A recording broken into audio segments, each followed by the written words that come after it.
और भेड़ियों की आवाजें भी आ रही थी। वहीं उस गांव में एक बड़े से खेत में दो चुड़ैल बहनें बैठकर फसल काट रही थी। तभी अक्षरा चुड़ैल नायरा चुड़ैल से कहती है, नायरा, मुझे बहुत प्यास लग रही है। मैं तो फसल काटते काटते थक गई। वैसे भूख तो मुझे भी लग रही है। ऐसा करते हैं, थोड़ी देर इंतजार करते हैं। अगर कोई इंसान यहाँ आता है तो तुम उसका खून पीना और मैं उसका मांस खाऊंगी। इस तरह तुम अपनी प्यास बुझा लेना और मैं अपनी भूख मिटा लूंगी। फिर अक्षरा चुड़ैल और नायरा चुड़ैल वही खेत में किसी के आने का इंतजार करने लगते हैं। तभी कड़कनाथ सेठ गाना गाते हुए अपने घर की तरफ जा रहा था। चांदनी चांदनी रात है, रात के नशे में कोई बात है। तभी दोनों चुड़ैल बहनें उसे देख लेती हैं। अक्षरा चुड़ैल कड़कनाथ सेठ को देखकर बोलती है, अरे वाह, क्या बात है। आज तो बकरा खुद चलकर अपने पास आ रहा है। आज तो पार्टी होगी। कड़कनाथ से गाना गाते हुए अपनी धुन में चला जा रहा था। तभी अचानक से दोनों चुड़ैल बहनें उसके सामने आ जाती हैं। चुड़ैल को देखकर कड़कनाथ सेठ की पैंट गीली हो जाती है। अरे अरे बाप रे,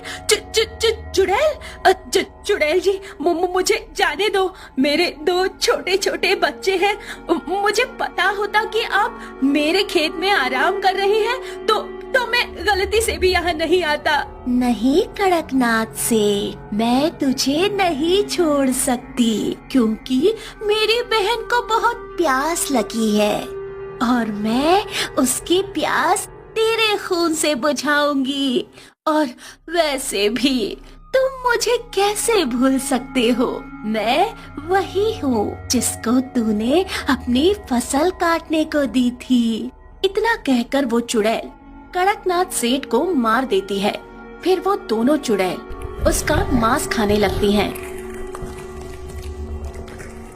उसके बाद वो दोनों फिर से खेत में काम करने लगती हैं और जैसे ही सूरज निकलने वाला होता है तभी नायरा चुड़ैल कहती है, चलो बहन, अब सुबह होने वाली है। जल्दी से यहाँ से गायब हो जाते हैं, वरना जैसे ही सूरज की रोशनी हम पर पड़ेगी वैसे ही हम जलकर मर जाएंगे। फिर सूरज निकलने से पहले ही वे दोनों चुड़ैल वहाँ से गायब हो जाती हैं। फिर अगली रात वो दोनों चुड़ैल एक बार फिर गेहूं के खेत में अपनी फसल काटने लगती हैं और रोज इसी तरह अगर कोई उस खेत के रास्ते से गुजरता तो वो चुड़ैल उसे मार कर खा जाती। इसी तरह कई दिन गुजर जाते हैं। फिर एक रात वहाँ से कार्तिक नाम का एक शख्स गुजरता है। तभी वो दोनों चुड़ैल वहाँ आ जाती हैं। जैसे ही चुड़ैल कार्तिक को मारने जाती है उसे एक जोरदार झटका लगता है और वो पीछे हट जाती है। तू कौन है और मैं तुझे छू क्यों नहीं पा रही? क्योंकि मैं कोई मामूली इंसान नहीं, मैं एक पंडित हूँ और मेरे गले में जो ये ताबीज है इसकी वजह से तुम मुझे छू नहीं पा रही। मैं जानता था कि यहाँ किसी चुड़ैल का साया है और वो यहाँ आने वाले इंसान को मार देती है। तू मुझे सच बता, तू ऐसा क्यों कर रही है? गाँव वालों ने तेरा क्या बिगाड़ा है? आज से कुछ समय पहले की बात है। मैं और मेरी बहन बहुत गरीब थे। हम दोनों अपना गुजर बसर करने के लिए दूसरों के खेत में काम किया करते थे और ऐसे ही एक दिन हमें इस खेत का मालिक कड़कनाथ सेठ कहता है, नायरा, अगर तुम दोनों ने मेरे इस गेहूं के खेत को अच्छी तरह से काट दिया तो मैं तुम्हें इसका इनाम दूंगा और खाना भी दूंगा। मुझे पता है काम न मिलने के कारण तुम दोनों 2 दिन से भूखे हो, लेकिन सेठ जी, मौसम तो बहुत खराब हो रहा है। तभी तो मैं तुम्हें रात के समय फसल काटने के लिए बोल रहा हूँ ताकि मेरी फसल बारिश में खराब ना हो। सोच लो, मौका अच्छा है। मैं तुम्हें खाना भी दूंगा और इनाम भी, जिससे तुम दोनों कुछ दिन पेट भरकर खा पाओगे, वरना तुम्हें आज रात भी भूखे पेट ही सोना होगा। कड़कनाथ सेठ की बात मानकर हम दोनों फसल काटने लगे। तभी थोड़ी देर में बहुत जोरों की बारिश होने लगती है। तभी एक जोरदार बिजली हमारे ऊपर आ गिरी, जिससे हमारी मौत हो गई।